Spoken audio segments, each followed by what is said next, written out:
Let's fight, folks. Let's fight. Let's fight. Let's fight. Wherever you guys are joining us from, wherever you guys are joining us from, they're trying to stop us here, but we ain't taking that. Good to see all of you guys. Good to see all of you guys. Welcome in the ring, guys. Let's fight. Let's fight. Let's fight, guys. Good to see each and every one of you. Good to see each and every one of you tonight. Good to see you guys. Let's get ready to rumble! Wherever you guys are joining us from, it's our privilege to have you guys with us this evening. Wherever you guys are joining us from, it is indeed our privilege to have all of you with us tonight. And folks, this is our, it's great to see you guys wherever you're joining us from. It's really great to see each and every one of you guys. We got to fight. We got to fight. We got to fight. Lots of things are happening out there, and folks, we got to fight. We cannot give up. We got to fight. We contend with ideas. We got to fight, folks. We contend with ideas. We contend with thoughts. We contend with policies. We contend with personalities. Folks, we got to fight. We got to fight. Don't nobody tell you differently. They want us to roll over and play dead. I'll show you this evening what happens when you roll over and you play dead. Good to have all of you in the ring with us tonight, wherever you guys are joining us from. I'm seeing all the usual suspects. I'm seeing Onessa Wardeen and Marlon Williams. I see Eva DeAndre, Matthew, is it McDonaldson? Let me get it right. Matthew, where's Matthew disappeared to? Matthew, Petula Boyce and Lisa Pitt, Lily McGarrell, Rion Nurse, all you wonderful, beautiful folks. Good to see each and every one of you this evening. Great to have you guys in the ring, wherever you guys are joining us from, at home here in Guyana, internationally, around the world. Good to see each and every one of you guys. Really good to see you guys out in full force this evening. Everett Small and Derek Smith, Orwin Don Cook and Alicia Isaac Barrows. Good to see you. Anita Samuels and Chester. Good to see you, Patricia Asana, Candy Nelaine Indrajit. Good to see you, Candy, from Region 6 there, and Chester. Good to see you, Anne. Candy, what's that name? I gotta give a shout out to. Tell me, Candy, tell me. Anita Samuels, good to see you, Anita. And also all you other folks, all of you other folks, great to see you guys. Guys, you know, as you come on board, you got to share the live stream this evening. You got to share the live stream. Guys, we're so privileged to have you. Hope you guys have had a great weekend and you guys are ready. You guys are ready to hit the ground running, ready to take on whatever challenges come your way. Really good to see each and every one of you guys this evening.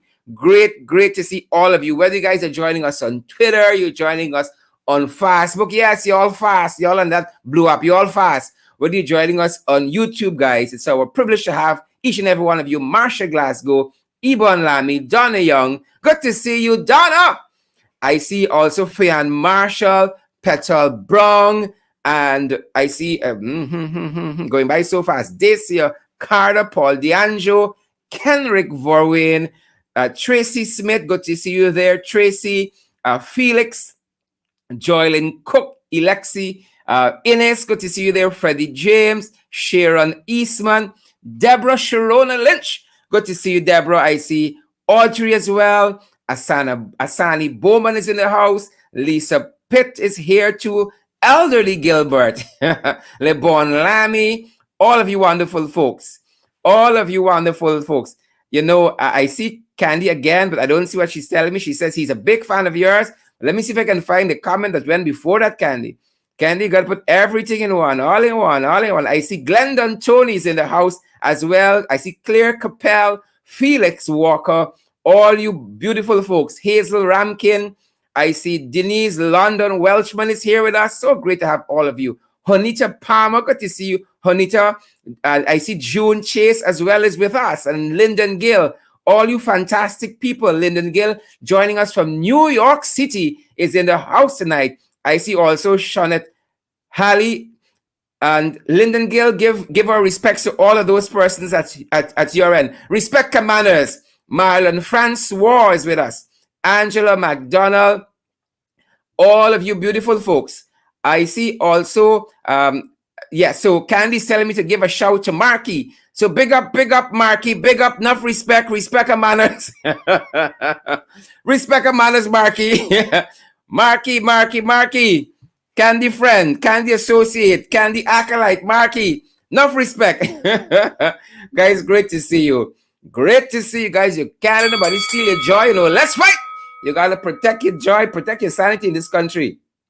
Don't let nobody thief it. Protect it at all costs. Folks, you know what always freaks me out? And freaks me out in a good way is that I see people would share the live stream back to me. They share my old program back to me on WhatsApp. They share it back to me on Facebook. You guys are so thoughtful. What can we do without you? Guys, we trust you have had a great weekend and you are ready. You're ready for the wild hogs. There's plenty of them out there. Hope you guys are ready for the wild hogs this week. This week, folks, we got to fight. We got to fight. Great to see all of you guys.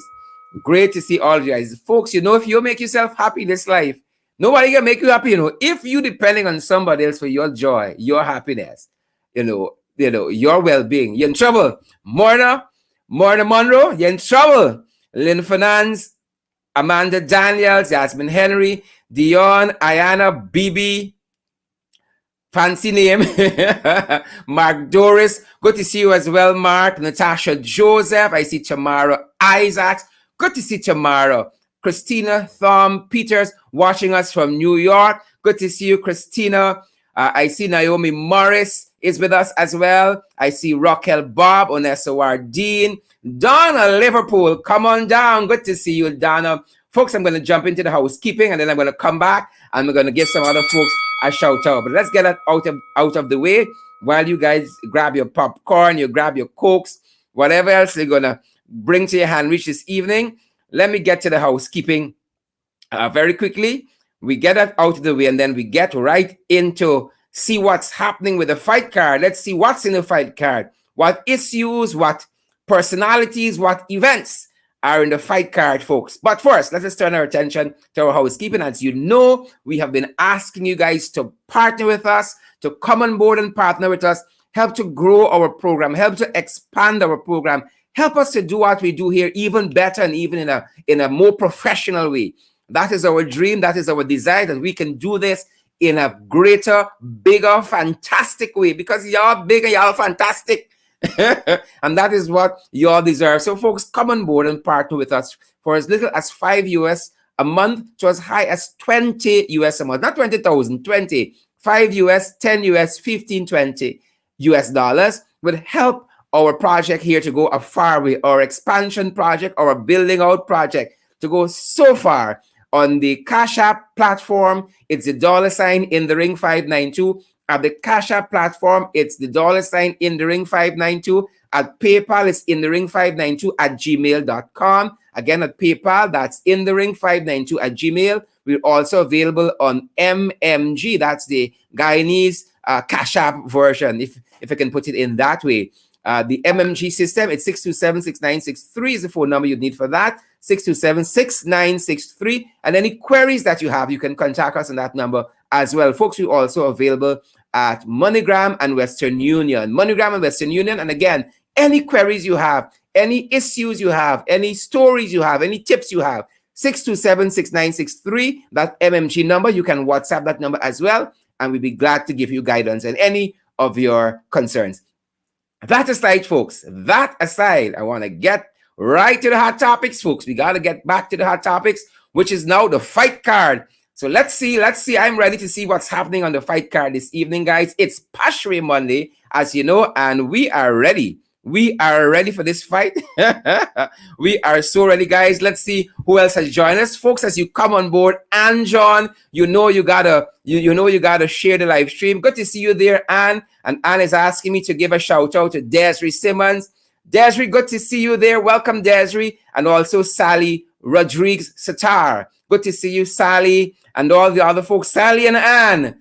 Good to see you, Anne John. Good to see you, Sally Rodriguez Satar and Desiree Simon. Good to see you too, Abigail Othelene Passad. Abigail said, let's fight. Abigail said, let's fight. We're going to do just that. We're going to do just that. We got to fight, folks. We got to fight. We got to fight. Great to see each and every one of you. And guys, as you come on the live stream, we encourage you guys to share that live stream, whichever page you're joining us from, guys. We're asking you guys to like that page, to subscribe to it, to follow that page, whichever page you are joining us from this evening. Good to see you, Auntie Sandra Hanover, from all the way from Diamond. Good to see you, Patricia Asana, Roy Garraway, Lynette Zephyr. Lynette, how are you doing? Good to see you as well. Rowena Cummins, good to see you, Rowena. I see also MP Ronald Cox is in the house. Let me play the fight bell just for MP Ronald Cox. Let's fight, folks. Let's fight. Great to see all of you. And folks, I want you all to get ready, because I know while we're contending with the issues in the ring, you guys are in the comments and you guys are posturing in the comments, and I don't want you all to let the trenches off by any means. You all fight them in the comments. Y'all know the facts. Y'all know the truth. Don't let the trenches get off with saying nonsense. God, y'all challenge them. Challenge them in the comments to the facts. Post those links to the facts in those comments. Don't let Raul Brando Ramatar and all the other folks, all the other jagabats, don't let them get away at all. So Ringsiders, you got to assemble in the trenches, assemble in the comment section there, and you all dismantle them. Dismantle the trolls, dismantle the trenches, dismantle the crosses. Folks, I want to see those emojis as well. I want to see those emojis as well. I want to know how y'all feeling tonight. We got to see those emojis. So Ringsiders, assemble in the trenches, and let's get ready to go to war tonight with these jagabats. Great to see each and every one of you guys again. As you come on board, we invite you to share the live stream. Folks, again, I want my Ringsiders in the trenches. Y'all don't let them go. Don't let them go. Dismantle their operation there in the trenches. Use all the heavy artillery in the trenches. Althea, or is Alithia Lord, good to see you there. Alicia, good to see you. Carol Carter and Rayon Norris, good to see you as well. Lily McGarrell, good to see all you wonderful folks there. Again, share the live stream, and I am ready to get right into see what's on the fight card. I know what's the fight card is, y'all. Guys, again, good to see each and every one of you. Great to see each and every one of you this evening, guys, and welcome in the ring. Welcome in the ring tonight. Whether you're joining us on Twitter, you're joining us on Facebook, Facebook, you're joining us on YouTube, around the world, ladies and gentlemen, welcome in the ring. Welcome in the ring. Good to see you guys this evening. Great to see the folks there from Yeovil. I want to shout out Stacy Ward, my mother-in-law. I want to shout at my father-in-law as well. Good to see you guys tuned in there. Great to see you folks. All the other folks in Region 5, Region 6. Great to see you guys. The Narines from Spartanburg, South Carolina. Good to see you there as well. The Jerricks joining us from Connecticut.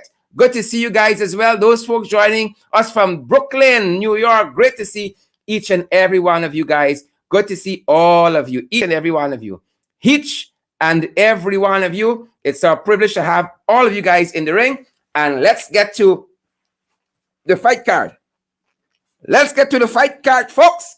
We got to get to the fight card tonight.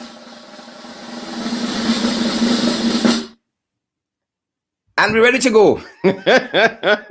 Folks, there's so much drama behind here now. So much drama. So much drama. Well, we got to get to the Wild Hogs. We got to get to the Wild Hogs, the trenches, the Jagabats, the Crosses, the Philistines, the Jebusites, the Hippocytes. All of them. Let's begin with the Wild Hogs this evening. Folks, so you guys know that Jagdeo and Irfaan, by that hierarchy, they're out of the jurisdiction. They're out of the jurisdiction. And apparently when all else fails, you turn to God. Apparently when all else fails, you turn to God. So them fellas met with a bunch of pastors in the US. I think it's in Brooklyn. According to my notes, it's in Brooklyn. And one report says, or tried to have a narrative as though it was some pastors from the United States proper, some American pastors who have an interest in what's happening locally. That being said, we are made to understand that they are all Guyanese pastors, not to take away anything from the occasion by any means, not to take away anything. But it seems as though when you run out of all options, so when you try everything else, try Jesus. When you try everything else, and a lot of things going wrong here, they're trying a whole set of stuff. They're trying a whole set of stuff, and they're not getting any place, folks. They are not getting any place. But the good book tells us, we are ever learning. They are ever learning, but never coming to the knowledge of the truth. The good book tells us that. We don't mind, though. We don't mind. The closer y'all draw to God, some things might rub off, and God knows y'all. Plenty God in y'all. Plenty God in y'all. We don't want these things just to be a photo up, but they must have deep meaning, must resonate in your spirit and change your life. Change your lives. So that was what was happening there in Brooklyn, among other things. They met with these pastors. I hope them pastors lay hands on them and rub some olive oil on the fire and pray out them things. I hope they pray out them things, folks. That being said, talking about God and talking about a higher power, y'all don't know this woman.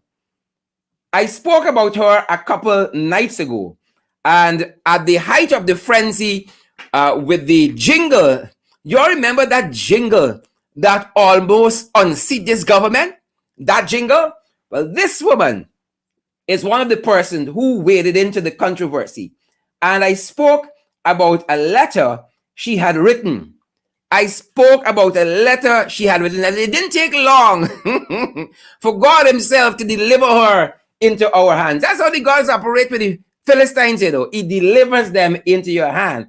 So, folks, this is one Reverend Pat Sheeratan-Bisnauth. Pat Sheeratan-Bisnauth. And she wrote a letter in defense of Priya.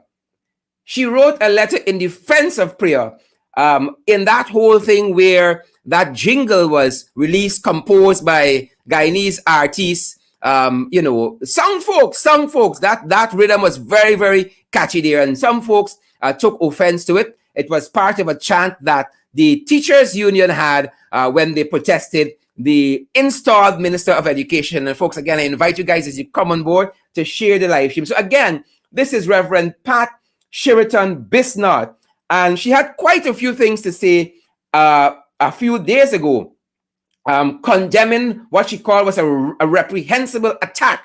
But that isn't the point. The point this evening is that she signed that letter. I saw this letter in Starbuck News, according to my notes. She signed this letter as a minister of the Ghana Presbyterian Church and as the chief executive officer, CEO, she got a big post, at the Caribbean Family Planning Affiliation. Again, minister of the Guyana Presbyterian Church as a minister. Well, somebody saw that letter and somebody wasn't having it. He wasn't having it at all, ladies and gentlemen. And his name is Thomas B. Singh. And he's a member of the Ghana Presbyterian Church. And here is what Thomas B. Singh said in a letter to the editor, counteracting this letter that Sheeratan-Bisnauth wrote. He said, I note a letter in the columns of Friday Starbuck News, which purported a statement from the Guyana Presbyterian Church signed by Reverend Pat Sheeratan-Bisnauth. Please be advised that Reverend Pat Sheeratan-Bisnauth does not speak for the Guyana Presbyterian Church, does not speak for the Guyana Presbyterian Church. She has resigned from the GPC on May 24, 2018, and has since then not written to the GPC to even indicate that she is now available to serve as a minister. What she did do was to parachute into October 2019 meeting of the Demwara Presbytery, and the missive goes on. But again, a very stinging letter from a parishioner of the Guyana Presbyterian Church, Mr. Thomas B. Singh, saying that this woman who purports to be Reverend Pat Sheeratan, it's not a minister with the Guyana Presbyterian Church and is not authorized to speak on their behalf. And we were very happy to see Reverend Sheeratan enjoying some time on a beach, I think, in Antigua recently. good for you. Maybe your suntan is going to improve. Go with God, Reverend Sheraton. Go with God. Moving on, folks. Lots happening where COVID-19 concerned. Lots are happening where COVID-19 is concerned, ladies and gentlemen. And again, as you guys join us, we want to see those shares. We want to see those emojis. Vanessa Calendar and Candy Empress Candy. Candy, I got you with that thing. Candy Empress Candy, I got you with the thing. Thanks, Candy. Leslie Benjamin and Shondell Griffith, Diane Fordyce, Paulette Hawker. Am I getting that right? The names are going by so fast. I gotta scroll up now to see Paulette Hawk Kippins. Good to see you there, Paulette. And Sukchan Sudhari, good to see you guys as well. Share the live stream as you come on board. Guys, let's turn attention very quickly to what's happening on the COVID front. On the COVID front, and that again is between Priya and Frank. All hell is breaking loose on the COVID front. Guys, COVID is running rampage through our school system. And since we had all of those schools listed on Friday, they perhaps have increased by 10 since that time. Lots of schools that opened on September 6th are now closed because either teachers are coming down with COVID-19 or students are coming down with COVID-19. And that is just a microcosm, if you want to call it that, on what's happening on a national scale. On a national scale, as a matter of fact, a part of our reporting this evening suggests some information we picked up out of the news source, that every ward in Georgetown right now is affected by COVID-19. Every ward. And Georgetown, as you know, is the national capital city. So that bit of reporting coming out of news source seems to suggest that at least the capital is being overrun by COVID-19. We also see that the Minister of Health asking for clarity. He said he don't understand something that the CDC would have said. He understand the Center for Disease Control issued a statement over the weekend. He said he don't understand, like it's high science. You know, there's a pattern with this PPP. Priya in a press conference quite recently asked a question on law. She said she didn't study for that. She didn't study for that particular question. Refer to the AG. And then we saw Jagdeo recently. He was asked a question at his last press conference about some decision that was taken at cabinet. He said, I don't go cabinet study. So Frank don't understand. Simply the CDC was saying there are some drugs that they do not recognize, some COVID vaccines that they don't recognize internationally. For instance, like Sputnik V. They don't recognize that. And so if you took Sputnik V, then you have to wait a few weeks and take one of the drugs that they recognize, the CDC. Frank said he don't understand. He want clarity. Frank said he want clarity. And this is stuff that we are seeing on a daily basis. COVID is getting out of hand. Again, just today, Frank says that he's seeing in the indigenous community a pervasive spread of COVID-19. A pervasive spread of COVID-19. And he's recommending more testing. You mean y'all could do more testing and y'all and doing more testing? He's recommending more testing for hinterland communities. That being said, ladies and gentlemen, just today, we recorded 8 additional related COVID-19 deaths. 8. So again, the thing is out of hand. The thing is out of hand. And that being said, also on the COVID front, this is what we saw just today, ladies and gentlemen. Y'all remember Irfaan Ali, same fellow, turning to God, asked for the COVID-19 cash grant to be audited. Y'all remember that? Y'all remember Irfaan asking for the COVID cash grant to be audited? Well, the Auditor General told us today. The Auditor General told us today, ladies and gentlemen, that the COVID cash grant, the handouts, cannot be audited. Why? Because of COVID.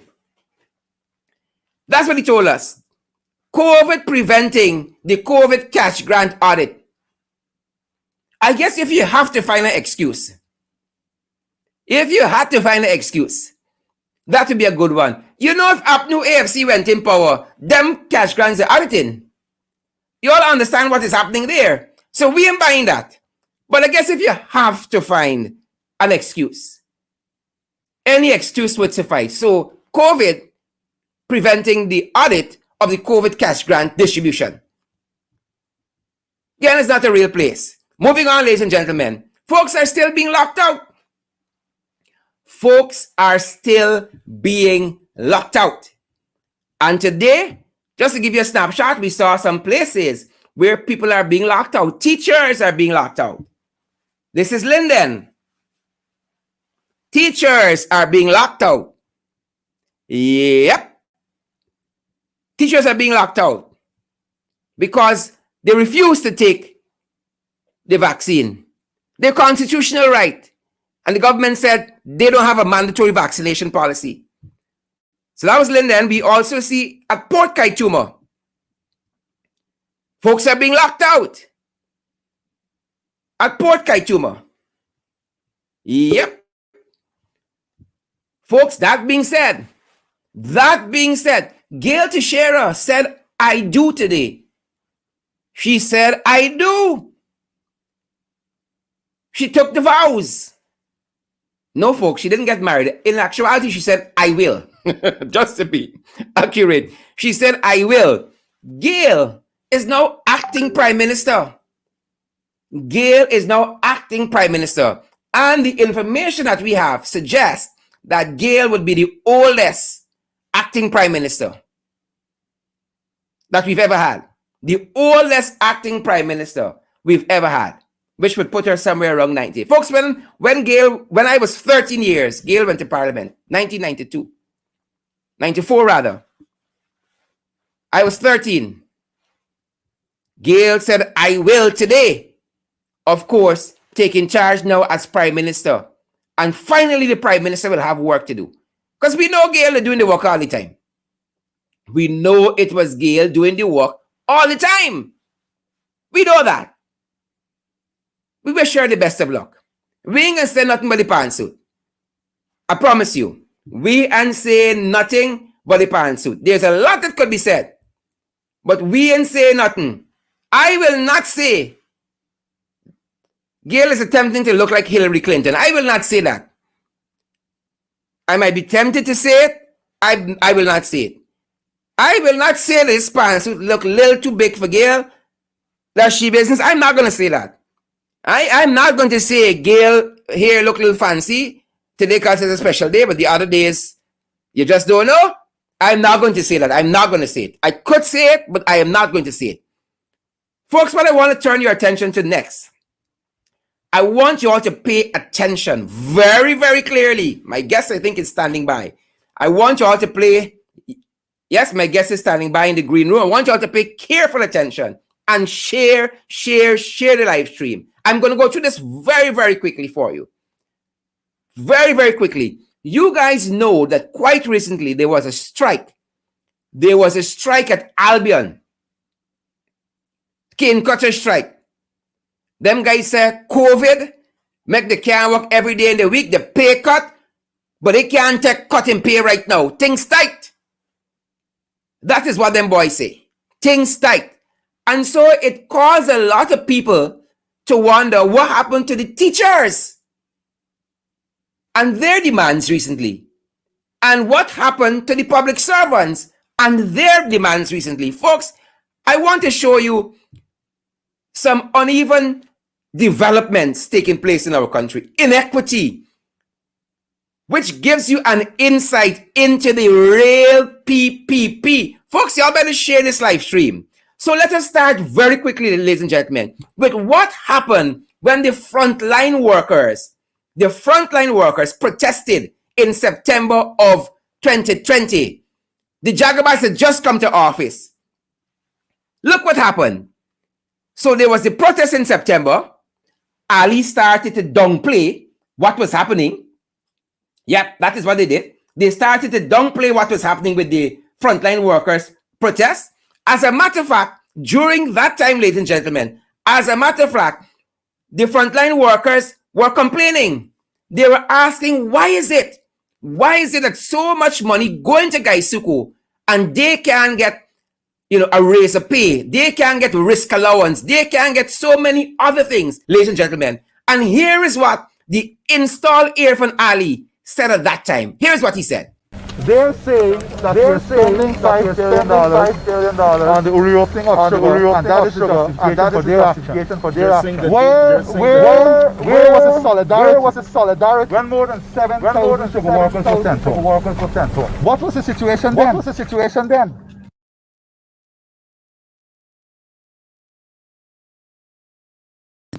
Are you on strike? That's what the man said. Where was the solidarity with the sugar workers when they were sent home? Did the nurses say anything?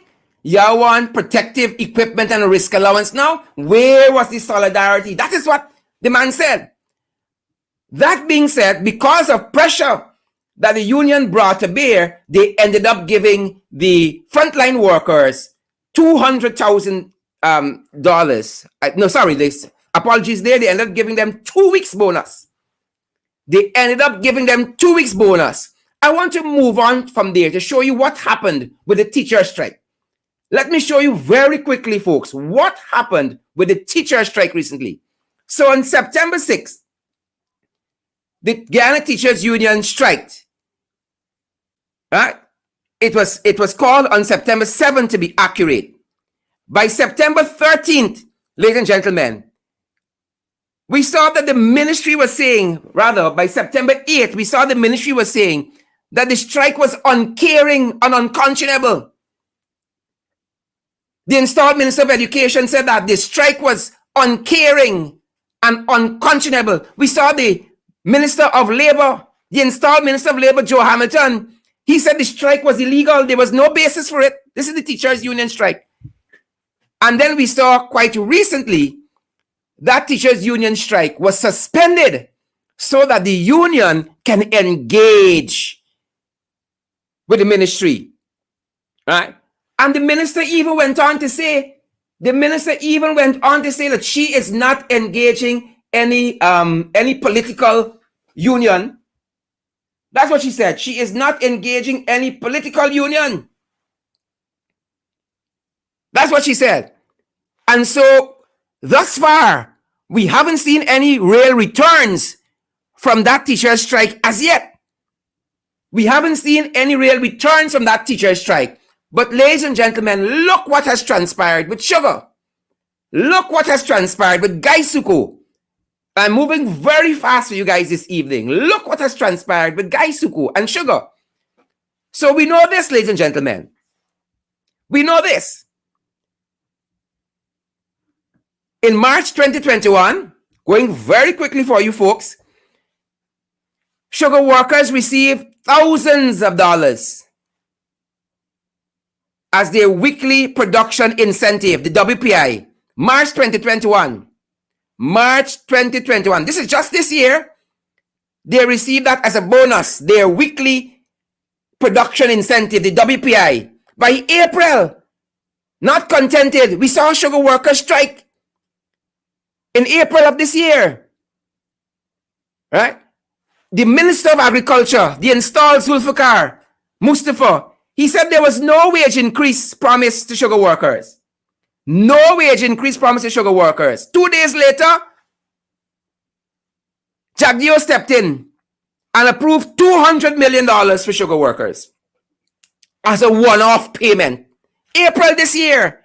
So they got money in March. They got $200 million in April. And by September was another strike. This is this very month. Albion workers strike for relief. One news headline read, as flood losses take bite out of their earnings. Another headline said, Albion sugar workers burnt debris, block roads, and protest for better wages. And just yesterday, we saw that GAU and GUYSUCO reached deal on Albion cane cutters. So some people strike. Some people strike and they get through. Some other people, not so much. But folks, it doesn't end there. It does not end there. Let us see what this installed regime has given to GUYSUCO since they came to office. Let us see what they've given to GUYSUCO on top of the money they have given to sugar workers. On top of the money they have given to sugar workers. Let's take a look at that very quickly. And so from the September, well, since they came in August 2020, they give the sugar industry 600 million. They give GUYSUCO a bailout, 600 million. And then in the budget of September of 2020, that big budget, 329.5 billion budget, they give GUYSUCO $5 billion. They give GUYSUCO $5 billion. And then they came back in December of 2020 for a supplementary budget of 17.4 billion, of which they give GUYSUCO 4 billion. 5 and 4 is 9.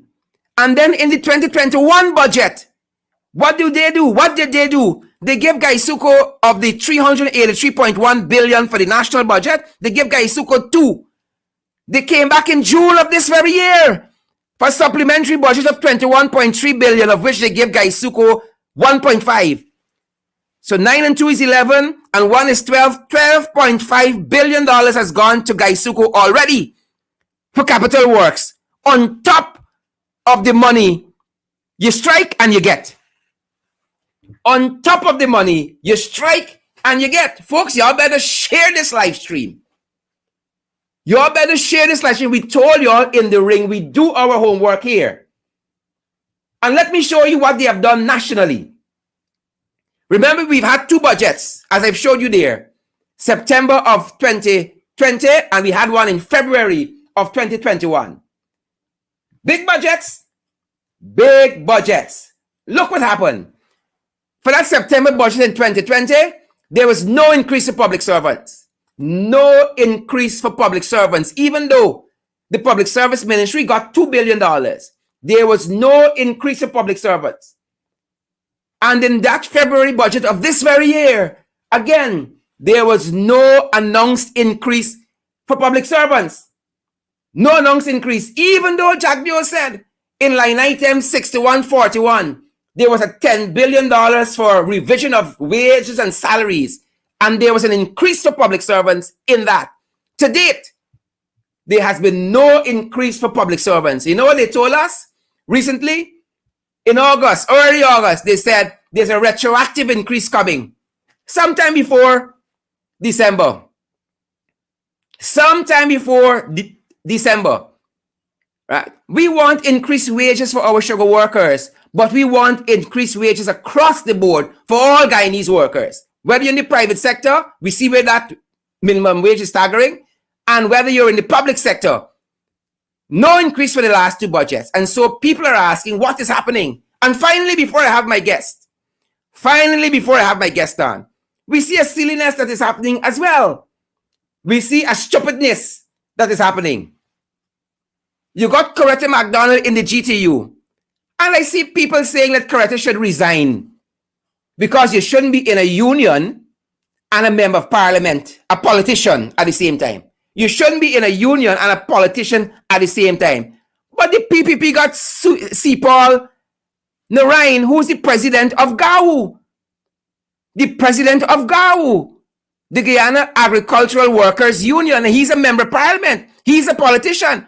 Why isn't anybody asking for C-Paul to resign? You see the double standards in this country? Y'all see the double standards in this place. That is what we have happening. So my encouragement to Coretta, stay put. When C-Paul resign, you could contemplate political double standards. That is what you have occurring. And ladies and gentlemen, for the main event tonight, for the main event this evening, I want to turn our attention back to that shooting of Mr. Orrin Boston. We ain't letting it go like that. We ain't having it. I want to direct your attention back to that shooting, that heinous murder of Orrin Boston. And for that this evening, I would like to welcome, for the main event, my friend, my brother from another mother, my colleague, Mr. Rickford Burke, for the main event. Rickford, a very good evening, sir. Good night, sir. Good night. Thank you for having me. Good night to you, listeners. Good to see you, Rickford. We got to fight, Rickford. We got to fight. We got to fight. I'm ready. We got to fight, sir. To fight. Good to see you, Rickford. Great to see you. Now, I saw a lot happening over the weekend. I saw a lot happening over the weekend. I saw the police force coming after you. You put out some statements, you know, against what has happened here with this gentleman, the murder of Irfaan Boston in his home. And I want to talk to you a little bit about that. So you would have put out a statement, and then the police force came to the defense, Rickford. They came to the defense of their own Mr. Hickens, Clifton Hicken. They came to the defense of Mr. Hicken, and part of that statement, they said that you were trying to sully his character. You seem to have been talking to some folks, Rickford, and you were hearing a lot of stuff. I know you got a lot of senior friends here. You got a lot of senior friends on the ground here. You got a lot of senior friends in the police force as well, Rickford. What have you been hearing as concerns the murder of Irfaan Boston and the use of the SWAT team there? Well, first of all, thank you for having me, and good night to all of your listeners. My information from members of the Guyana Police Force is that they're completely disgusted with what happened and about the continuous misuse of the SWAT team. That's the first thing. The second thing is that they said the SWAT team was dispatched to Essequibo by the person performing the duties of the Deputy Police Commissioner for operations. And that's Mr. Clifton Hicken. I fail to see how an operation like that could be executed without the approval of the Deputy Commissioner, as they said, DCP operations. So I believe my sources, and my sources aren't just regular police officers. These are senior police officers who are talking with me. The second thing is that there's a set of senior officers who believe that Mr. Hicken is incompetent and that he's a spy and a snitch, a plant by the police, by the PPP government in the Guyana Police Force, and that he has been doing the bidding of the Guyana Police Force, that he has been very disrespectful to the police commissioner, that he has been undermining the police commissioner, that he has been running a separate police force, him along with Brutus and the crime chief, and have completely isolated the police commissioner. So with regard to this particular operation, I understand that Hicken also, after the shooting, after a so-called debrief of these officers, and debrief in this context means after the plan to cover it up, authorized a statement to be released by the Public Relations Department that says Mr. Irfaan Boston was engaged in some sort of confrontation, struggle, or confrontation or altercation with with these SWAT team members as they were about to enter his house. We know that that's not true. I personally spoke with Attorney Nigel Hughes, who's represented the family, and then Nigel, subsequently to his conversation with me, issued a statement. And now we've known through video testimony of his wife and his daughter, through the attorney's statement, that they just kicked in this man's home. They they detained his daughter, placed her outside of the home. That alone gives you an indication of that they were about to engage in violence. Then they kicked in his bedroom door and shot him while he was sleeping next to his wife. Now, they had no warrant. They had no reason at all to go in his home, much less to invade the home in that way. And they went there to kill him. They were dispatched specifically, based on my information, to kill him. And that's what they did. And what makes it more egregious, Sharon, they then dragged his body out from on his bed, straight out into outside of the door, and placed his body on a concrete and left him there to bleed to death while they continued to ransack his house. Now, nothing illegal was found, and even if anything illegal was found, it's an unlawful search. I don't know what these people were doing there, except they were there to kill this man. And there must be accountability. They're complaining that people are protesting. They're calling it rioting. Every time Black people protest, it's a riot. They have a right to protest. They have a right to block the street. They have a right to demand accountability. And I'm encouraging the people of Dartmouth not to stop protesting, not to stop blocking the road, not to stop doing what they're doing, not to stop demanding accountability until people are held accountable, until people go to jail. And when I say people are held accountable, I mean from the decision makers at police headquarters straight down to the SWAT team on the ground who executed this man.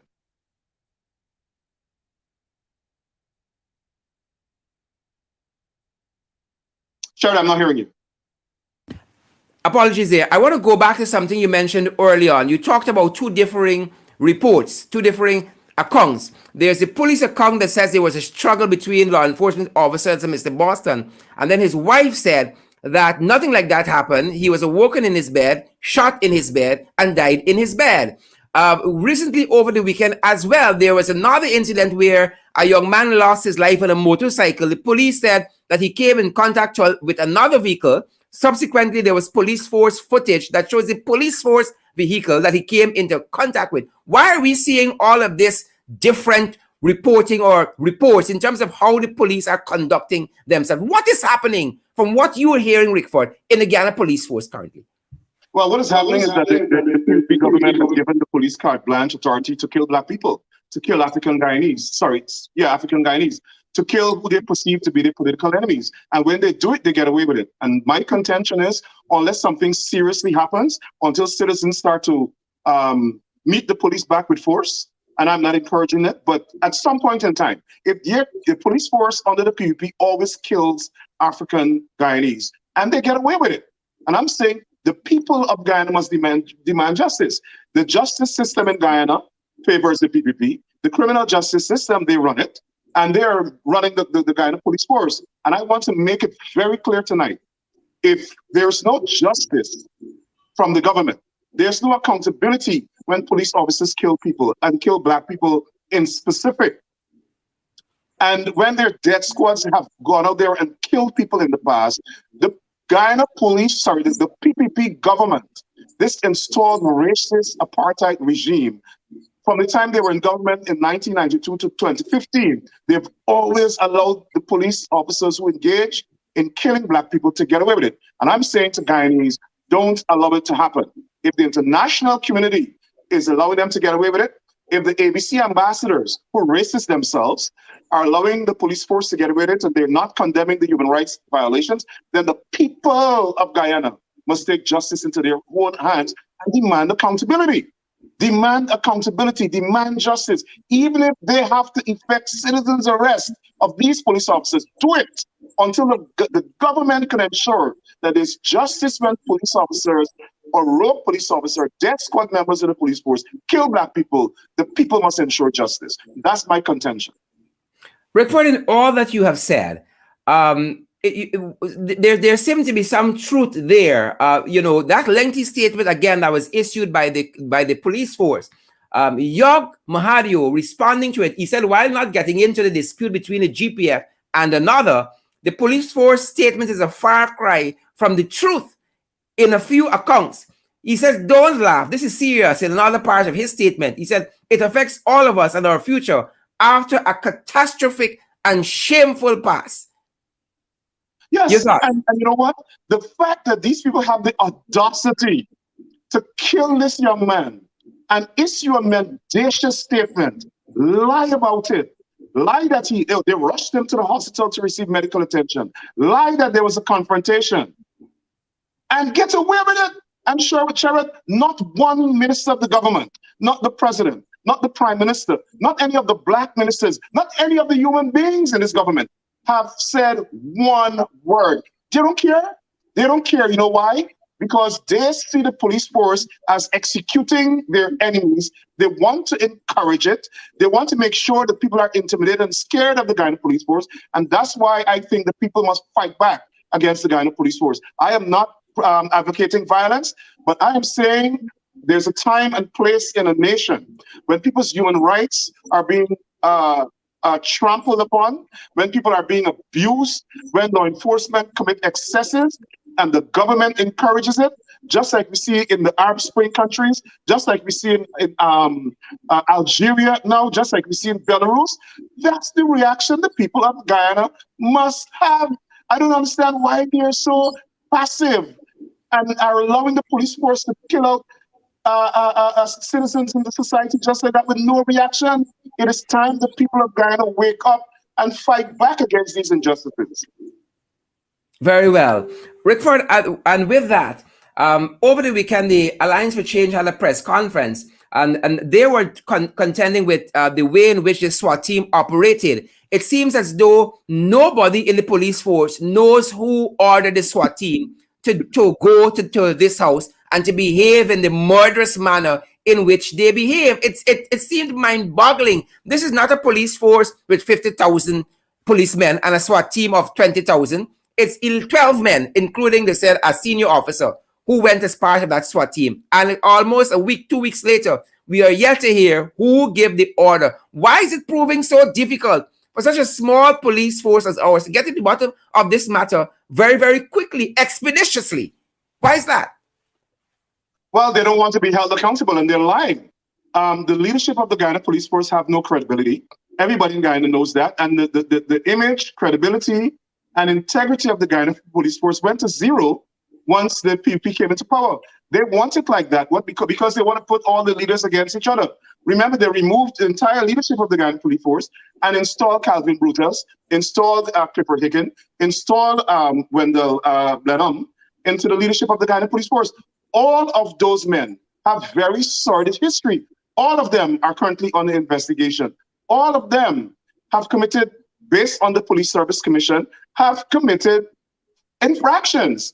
Yet the Guyana, this installed regime placed them in the leadership of the force because they know that they will do their bidding. And they're already on the investigation, so they have that hanging over their head.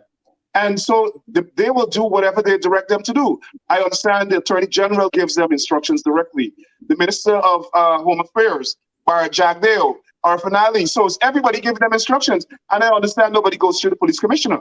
So you have these guys who think they're all gods unto themselves in the Guyana Police Force.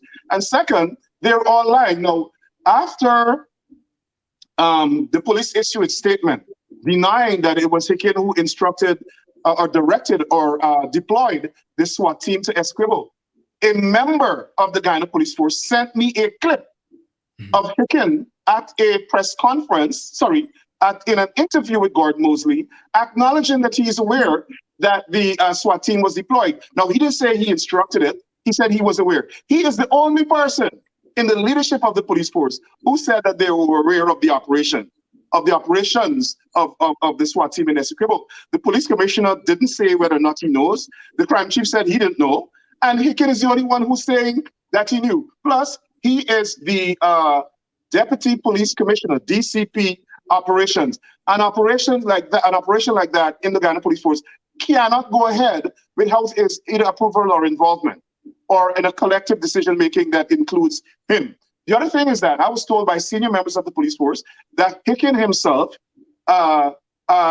dismantled, in a way, the trained original SWAT team of the Guyana Police Force and sent these people off to various offices of the president, various ministries and ministers' homes after they were so highly trained, and the police force invested so much money in them to train them. And he dismantled them, and he sent his own people. The other thing I understand is that he has allegedly some sort of property on the East Bank where these people are being so-called trained either at his property or very close to his property or adjacent to his property. Now, why is this so? Does he think he owns the police force or he owns the SWAT team? And in addition to that, senior police force members told me that they're very concerned that he has these SWAT team members in heavily tinted buses and other vehicles traveling all over Georgetown and around Guyana on patrol.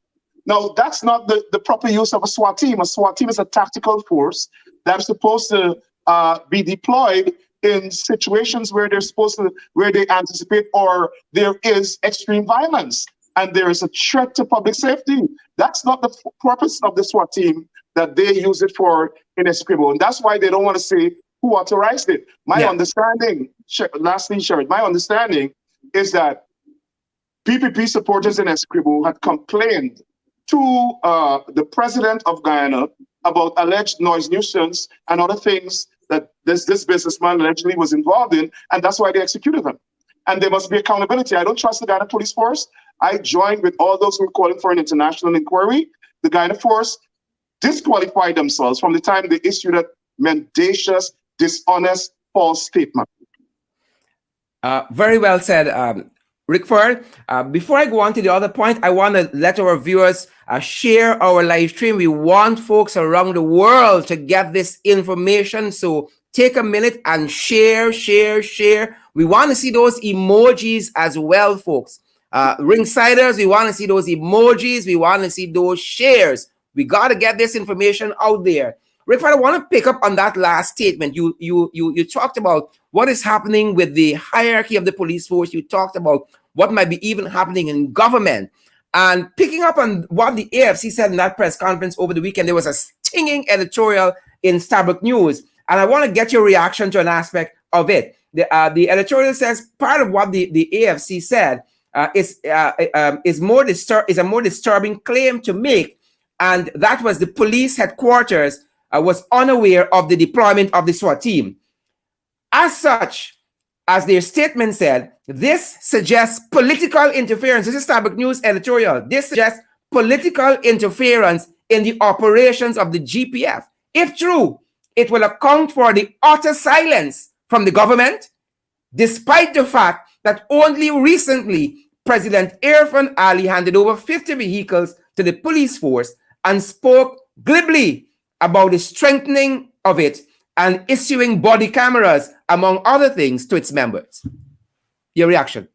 Well, first of all, Starbuck News has lost all its credibility. The only reason they're issuing this statement is because the human rights violation of the violation of Mr. Boston's human rights is so egregious, and Starbuck News, which is part of the ethnic press that has been suppressing criticism or suppressing any exposure of the racist policies and practices of this government, they see a problem down the road. They see an explosion coming. The African Guyanese population is going to explode if the government the police force continues to go in the direction of another attempted genocide of the young black men. And so Starbuck News is blowing the whistle. Now, they're correct. The government is silent. The reason the government is silent, as I said before, is one, they approved this thing. That instruction came somewhere from between Office of the President, including Jagdeo, and somewhere between Robeson Ben and Clifford Hicken. And like I said before, they allegedly gave him directions directly. The other thing is Mr. Hicken has such a nasty, sordid record of allegedly killing people or involved in shootings. He was the commanding officer on the ground at the time three of the Linden protesters were shot and killed. 3 Afro-Guyanese citizens were shot and killed. He denied that he gave the instructions. You're the commanding officer on the ground. How can people shoot without you knowing? So that's number one. Number two, a senior police officer told me over the weekend that he was allegedly involved in the shooting as well of 3 unarmed young men, former members of the Guyana Defense Force, who they alleged were pirates at the Barbeach foreshore. And even though they surrendered, they shot and killed all of them, including a police officer. And they claimed that it was the pirates that shot the police officer. But when the post-mortem was done, it showed that it's the same gun shows that it was a police gun that killed the police officer. And now we have allegedly Hickens again involved in authorizing the SWAT team to go to Escribo to kill this businessman. Now, I have a problem with the way the Guyana Police Force does its business. But secondly, I have a problem with the way the Guyana government, this PP government, condones these kinds of killings of black people, and we should not hide it. If this was Harun Singh or a Jaipal Siram or somebody Kisoon, the Guyana government would have been issuing all sorts of statements of condemnation. But they're silent because it's an Afro-Guyanese member of society. Utter silence, according to Starbuck News. Utter silence. Right. And Starbuck News alone, and Starbuck News, their own support base is acknowledging they're silent. And it's disgraceful, it's inhumane. And Sharad, what is striking too is that it's the diplomatic community, those racist white ambassadors, including the racist US ambassador, who condone this type of nonsense with their silence. Their silence is complicity.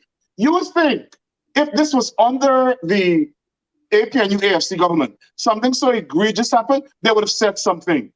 All of these violations and egregious atrocities are happening under the PPP, but because they install the PPP, right, they support what the government is doing, they're silent as well.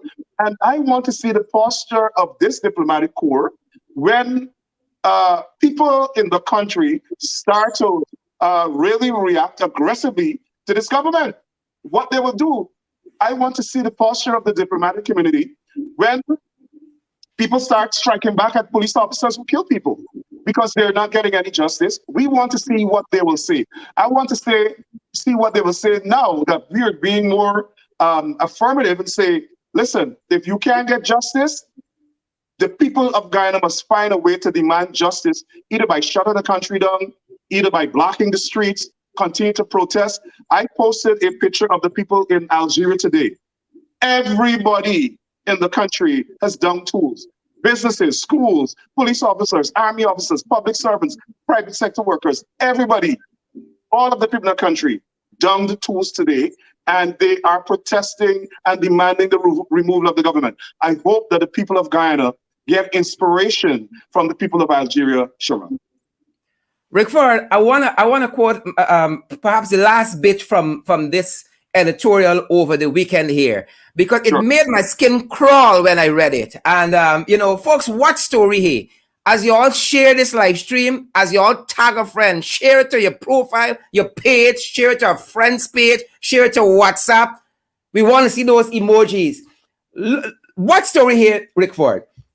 Starbuck News again says the problem for the PPPC is that it has a bad record where interfering with the police force is concerned, as well as with its tolerance for extrajudicial killings by the target special squad, especially, which it demonstrated great reluctance to disband. This is Starbuck News. Then there were the unholy alliances between elements in the police and drug squads after the 2002 prison breakout. The fears are that the new security squad, this is the regional security teams, the new security squad, which it will be setting up ostensibly under the auspices of the army, will be another vehicle for government policing outside of the purview of senior members of the Guyana Police Force. This is Starbuck News, 2021, Guyana, PPP back. Sharon, it is the Starbuck News saying exactly what CGID has said. It's the Starbuck News saying exactly what I have said, because that's what senior police officers have said to me. What they're doing excuse me, is that they're setting up this squad, and what they're doing, even though this, by the way, the squad is already operating. I know people who are in the squad patrolling right now under that regional security force. People from the army, people from the police. I know them personally. And listen, what senior police officers have said to me is that they have set up the squad. They went to Parliament and voted after they set up the squad. And people don't know under what law this squad is operating. But what is more concerning to members of the Guyana Police Force is that these same so-called death squad members who still exist, they're making them supernumerary constables in the Guyana Police Force, and them assigning them to this regional security force, which they're now deploying to all of the regions. And what it is they're doing is they're monitoring people's activities. They're monitoring people's phone calls. They're monitoring all of these people who they consider to be enemies of the state. That's what they're doing. And then they're targeting them and kill them. And that's exactly what they did with the death squads under their government from 1992 to 2005. My word to the people of Guyana is, do not allow this to happen. Do not allow this to happen. Shut down the country. Shut down the government. No government is more powerful than the people. None, even in Russia. No government is more powerful than the people. Don't allow the PP government to commit another pogrom in Guyana, an attempted genocide. Up to now, Sharad, there has been no justice for the people that were killed under Barry Jagdeo's presidency. And the reason they can operate like that now is because there's no justice. There's no way people in this government who were involved in those activities should even be able to feel safe to venture into the public. Yeah. No way. They killed people, hundreds of people, thousands of people, and are walking around with their chests puffed up and driving in government vehicles, feeling safe and secure, being protected by the taxpayers' dollars, when they're criminals, they're murderers who should face justice. And one of the things that I will do, like I said, we're planning, along with some of the U.S. government officials, for a White House briefing and for a meeting with members of the State Department and our members of Congress in Washington. And that's one of the things we'll push. We'll push for an investigation of what is happening in Ghana now. We'll push for an investigation of this murder, and we'll push for an investigation of the extrajudicial killings under Barry Jagdeo. Rickford, I dealt with part of the economic inequalities early on, just looking at a fraction of it with what's happening with GUYSUCO. We're talking about the social inequality and how life of one section of our society seems to be very, very cheap. You see, almost as if the sugar workers got, as you said earlier, a carte blanche approach to strike, do anything, block any road, burn tires, do whatever you want to do, strike. When teachers strike, they are heartless, they are uncaring. Right? Teachers just strike and got nothing. GUYSUCO workers just strike, the hands full. What is happening in our country, Rickford? What is happening to the Guyana of the last 5 years? What is happening to our beloved country? Well, what has been happening since the PPP was in government, especially under Barry Jagdeo, what they did is try to break up every union that have majority Black members and who are seen or perceived to be anti-government. So they did the same thing with the Guyana Trade Unions Congress. They did the same thing with the GLU, and now they're trying the same thing with the Guyana Teachers Union. However, the Guyana Teachers Union is a very powerful union, and it's multi-ethnic and multiracial. I see them attacking the union. And Sherry, the reason these things happen is because we allow it to happen. We allow it to happen. They divide us, and then they try to conquer us. And that's what they're doing with the union. If all of the teachers hold one head and support their unions, they can't get away with it. And I see what they're taking away responsibilities from the Guyana Teachers Union. I bet you the next thing they will do is try to stop the deduction of union dues through the Ministry of Finance. And to try to break the union. That's what they always do. They're being advised by Republicans. They're racist. They believe that Black people should be second-class citizens. They believe that there should be no Black businesses in Guyana. They believe that Black people should not be involved in the oil and gas sector. They believe that Black people shouldn't get loans. They believe that we should be impoverished slaves. And if they get their way now, it's going to happen. You talk about inequity. Have you seen any Black business person, contractor, or anybody that the government has engaged and given a contract to in the oil and gas industry? Absolutely not. None. In fact, they're taking away contracts that the former administration gave to Black contractors. They're trying to dismantle Black businesses. As we speak, there are a lot of revelations coming forth now with regard to how they took away the license of a Black-owned business, SBF International, which is a fuel company. And now we see that they tried to take over the company, where members of the PP government sent a message to the owner and said to him, we want to take over 80% of your company. And if you can't, we're going to cancel the license. If you don't, we're going to cancel the license. And the license has been canceled. Now some politicians here, I noticed 7 politicians in Georgia are questioning it. I see letters have been sent to the members of Congress with regard to that. It's concrete proof exactly what we said at the rally when you were here, Sharon. They are practicing racism. It's an apartheid government. They don't want to see Black businesses. And look what they're doing. They want to take away Sivon's business. They want to take away Cartier's business. And then Nanlal has said to the people in Berbice, go and take the lands of these people, lands that are owned by Afro-Guyanese, and take it. Go and break down the fence and take it. They're trying to start a war in the country because I don't think Afro-Guyanese would allow them to degrade us to second-class citizens, allow them to destroy our businesses, allow them to take away our homes and our lands, or allow them to take away our properties. What I don't understand what's the thinking of the PPP.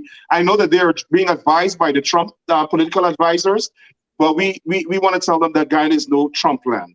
And one of the things a politician here said to me, similar to what a politician from Jamaica said to me, why do we allow these guys to live in the country whenever they're not in power? Why do we allow them to live there after they committed so much crimes, kill people? Why are they not in jail? And I think seriously, we have to start considering the system of sending people into exile, run them out of the country.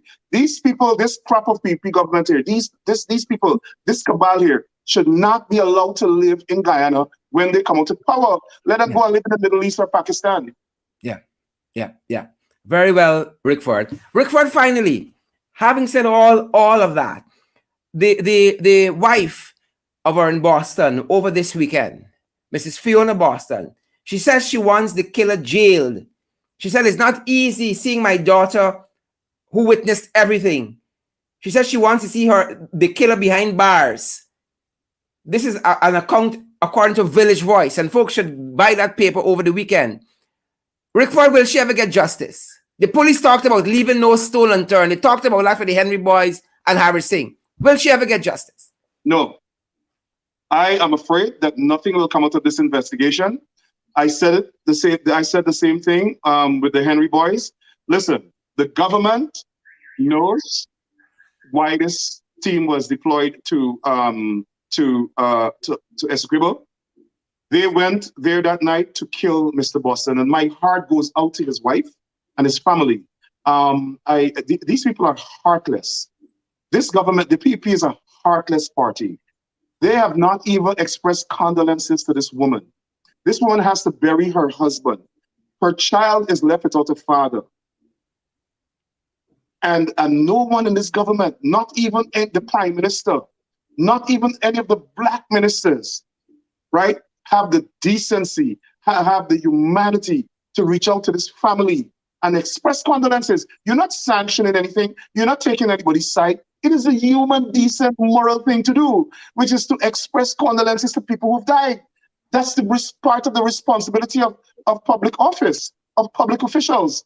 And the fact that they can be so callous. Oh, yeah. They kill a PNC man in Boston, by shooting up. That's their conversation, I understand, in one corner of Georgetown. That was their conversation. They're dogs. These people in this PP government are worse than dogs. They killed this man. They did not even reach out. They send the police commissioner. Yeah, he's a black man. He go. He's a black guy there. He go. And send him. Not one word from the government about this killing. But they can talk about the ministry.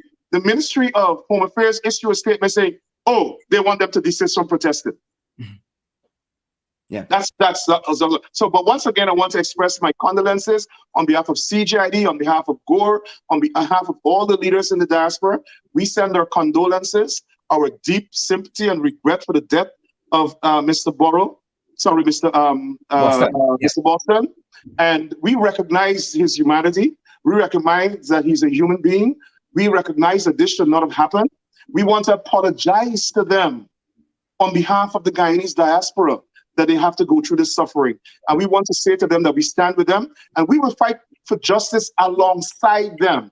We will fight for justice.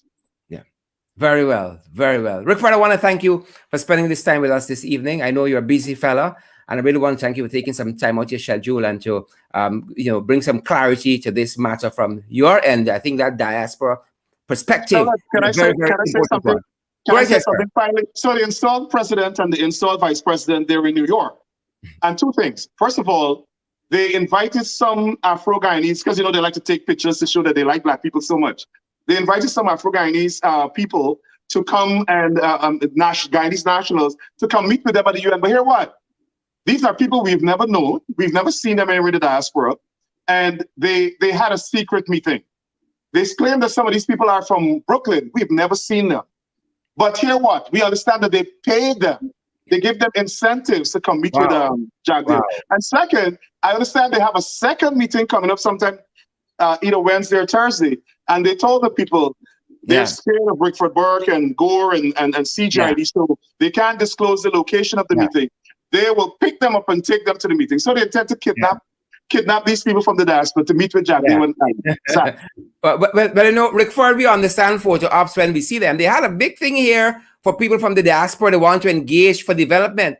And then when Rainford starts running behind them, he realizes nothing but talks and empty shell. It's a lot of talks, photo ops.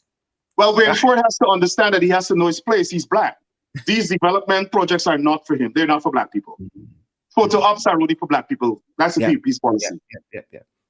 Sung in fury, but symbolizing nothing. Thanks very much, Rickford. Thank you for having me. Good night to your listeners. It was a pleasure. Awesome. Thanks, my brother. Folks, and there you have it.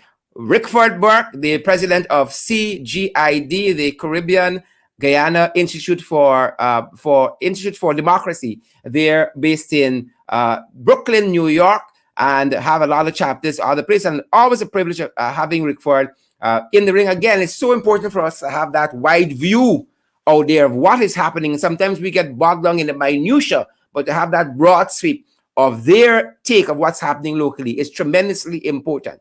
Tremendously important. Folks, I want to thank all of you guys for joining us this evening. Thank all of you guys for joining us this evening. And we cannot underscore what we say every night as we sign off. We cannot underscore, folks. We got to keep fighting. We got to keep fighting. We got to keep fighting. We got to keep fighting. We got to keep fighting COVID as well. And so as we go, we want to advise you guys to continue to social distance, continue to wear your mask, continue to sanitize, continue to practice all the COVID-19 protocols that are in place for your health and your safety, that of your friends, family, and loved ones. And as you know, I'm going to stick around, give a shout out to some other folks just after my housekeeping. And you guys know by now that we're inviting each and every one of you. And don't say somebody else is going to give it my place. Don't let them must get a whole set of money now. They can own Isle Field and Isle Black and so on. Far from it. We want you guys to come on board and help us to build this program even bigger and even better by partnering with us on a monthly basis, $5, $10, $15, $20 US. You can go more than that if you want to. We're available on the Cash App platform. It's $, in the ring 592. It's $, in the ring 592. That's at Cash App. At PayPal, it's in the ring 592 at gmail.com. In the ring 592 at gmail.com. And we have our local Cash App. That is the MMG system, the Guyanese Cash App. And you can get us at 627-6963, 627-6963. Any queries you have a information tip, you have some news, you have some video, you have some photographs, you can WhatsApp us at that number as well, 627-6963. It's our MMG number too, and we're available on these old school platforms like Western Union, like MoneyGram. Folks, thanks for partnering with us. And for those of you who are already on board with us, we thank you guys. We thank you guys from the bottom of our heart. We thank you guys. Thanks for joining us, guys. You are free if you have to go on to other places, other shows, you're heading to work, you're heading home from work.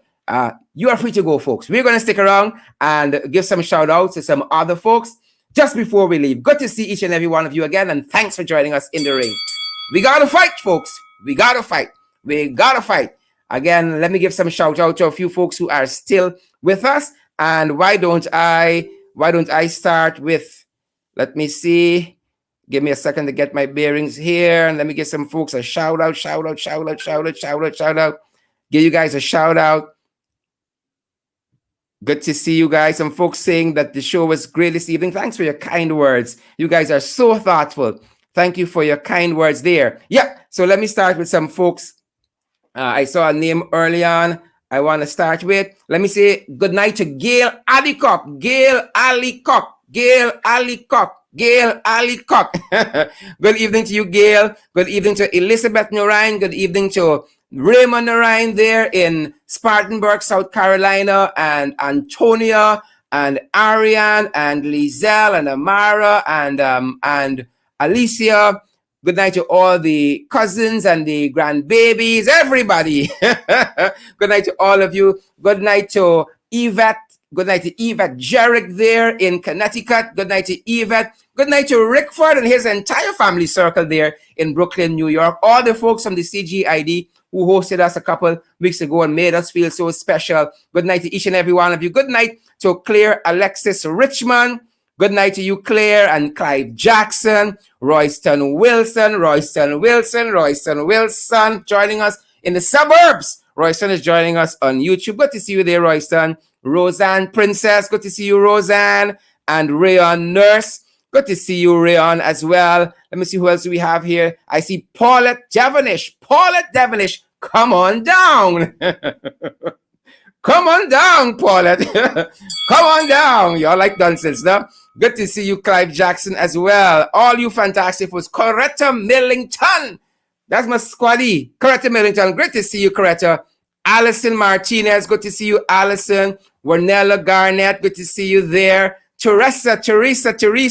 Hold on. Wait a cotton picking minute. Where Teresa going so fast? Teresa Jilts. Teresa, thanks for the thing, girl. Teresa, thank you so much. Teresa, you have blessed us. You have touched our heart. Thank you, Teresa. Folks, those folks who are partnering with us, we got to give them a special shout out. You know, you got to treat your people who come out for you properly. Teresa, I want to give you the next 10 minutes. Joylyn Cook and Melissa Thomas, Siobhan Cumberbatch, great to see all of you. Rosie Rose Jeff, good to see you. Joylyn Cook and all the other fantastic folks out there. Osmond and Rondell Hamilton, Osmond Hodge, Shondell Ward, Angela, good to see you, Angela. I see Vanessa Calendar. Y'all folks, y'all hear the accent? Vanessa Calendar. Folks, if you haven't shared the live stream, please remember to share the live stream. Those of you who are going to come back and watch the program later, we ask that you guys share the live stream as well. Folks, we ain't capping, you know. Michelle Williams. Doc, how you doing? Doc. Good to see you, Doc. Good to see you, all you fantastic folks. Folks, when you show up and you all show off yourselves, y'all touch me, you know. Y'all touch me right there, telling you. Touch me right there. And we don't touch it easily. Respect our manners, Ringsiders. Respect our manners. Good to see all you fantastic folks. Rick Gary. Is what Alison Martinez telling you there. Rick Gary. Andrew Cosbord, good to see you as well. And Angela McDonald, good to see you, Angela. Urta, good to see you, Earth, as well. I hope I'm calling that name right. Iceni Roberts, am I calling that one right? Roxanne Smith. Angela again. Amanda Daniels. Clive Jackson, good to see you, Clive. Amanda, good to see Angela, good to see you. Angela, thanks for the information early on. Thanks, Angela. Clive Jackson. Denise London Welshman, good to see you, Denise. Who am I now? I'm British, I even know. We assimilate so quickly. Us Guyanese. Is it Garika Husbands? Good to see you. Is it Garika or Garika Husbands? Good to see you. Rick, your name calling boy. Otto, good to see you there, Otto. I Candy Lisa. Good to see you, I Candy. Lisa, I hope it's real I Candy, you know. You know, a lot of people say them is I Candy, but really and truly is I sore. I hope it's real I Candy. Otto Martin, good to see you, Otto. Paulette Greaves, good to see you, Paulette, as well. Yes, Otto, you're welcome. You're welcome, Otto. It's our privilege. Oh, Father, the show done. It's 10 minutes later. It's 15 minutes later. 2,000 of y'all still watching. What happened? You have a little porridge for drink? Go y'all bed, man. Folks, we love having you guys. Let's fight. We gotta fight, folks. Good to have you folks with us. Good to have you folks with us. All right. Y'all pee, catch, drink your porridge and tuck in. Tuck in. I Candy. Look. I Candy, I want empirical evidence. I Candy Lisa, I want empirical evidence. 6276963. I want empirical evidence. Me want bluff. Veronica Primo Rollins. Y'all don't get in between us. Good. Stop it.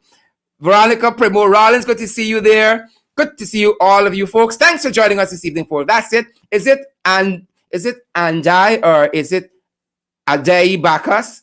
Adeiye. Adeiye. 6276963. Send me the pronunciation of the name and a voice note. 6276963. Sandra Hawker, good to see you. Folks, Thanks for joining us this evening. Have a fantastic rest of the night and be safe. Be safe, folks. Be safe.